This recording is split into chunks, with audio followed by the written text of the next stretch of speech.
one day it might, like robots and these AI applications and algorithms might take over humanity and start like caging humans.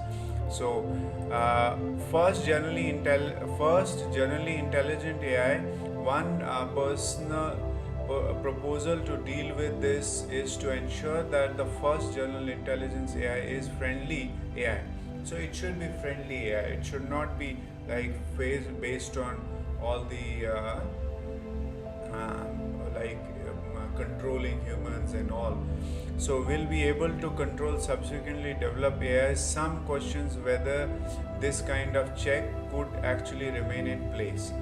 Okay, leading AI researchers Ronnie Brooks wrote. I think it is mistake to be worrying about us developing malevolent AI anytime in the next few hundreds. He said